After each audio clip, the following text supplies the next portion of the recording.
সার্বিকভাবে আমরা চাই যে আমাদের দেশীয় ফুটবলটাকে সমৃদ্ধ করতে।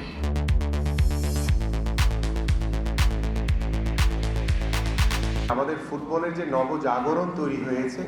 সেই জাগরণকে ধরে রেখে কিভাবে আমরা সামনের দিকে আমাদের পুরুষ ফুটবল, বিশেষ করে আমাদের মেয়েদের ফুটবলাররা যেভাবে ভালো পারফর্ম করছে, মেয়েদের ফুটবলারদেরকে উৎসাহিত করতে, পুরুষ ফুটবলারদেরকে উৎসাহিত করতে ইতিমধ্যে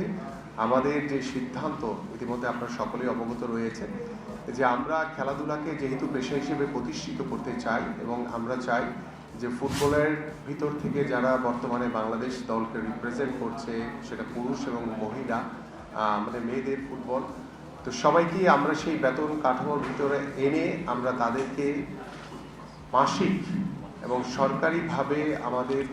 চুক্তিভিত্তিক স্থায়ী বেতন কাঠামোর ভিতরে আমরা আমাদের এই ফুটবলারদেরকে অন্তর্ভুক্ত করব।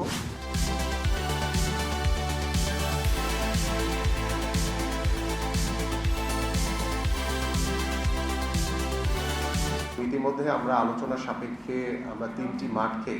আনুষ্ঠানিকভাবে আমরা ফুটবল ফেডারেশনের কাছে চুক্তির মাধ্যমে আমরা হস্তান্তর করব এবং সেই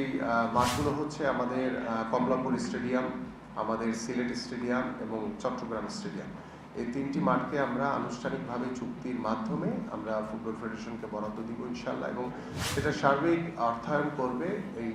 এটার গ্যালারি থেকে শুরু করে সার্বিক ব্যবস্থাপনা কিভাবে আরও উন্নয়নশীল করা যায়, কিভাবে ভালো পরিবেশ তৈরি করা যায়, সেটি ফিফার থেকে একটি অনুদানের মাধ্যমে সেটি করা হবে।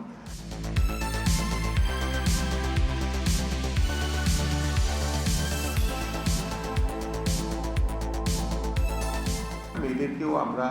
যে তাদের যে ঘরোয়া লিগটি হয় বা সেখানে আমরা বিশেষ করে আমাদের যে অঞ্চল থেকে আমাদের মেয়েদের ফুটবলাররা উঠে আসে, সেই অঞ্চলগুলোকে আলাদা করে আমরা সেখানে আরও বেশি করে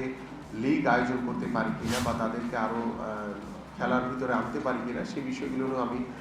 ফুটবল ফেডারেশনের কাছে অনুরোধ করবো যে আপনারা সার্বিকভাবে এই বিষয়গুলো একটু পর্যালোচনা করে আমরা আরও কীভাবে মেয়েদের ফুটবলটাকে এগিয়ে নিয়ে যেতে পারি সেদিকে আপনারা নজর দিবেন।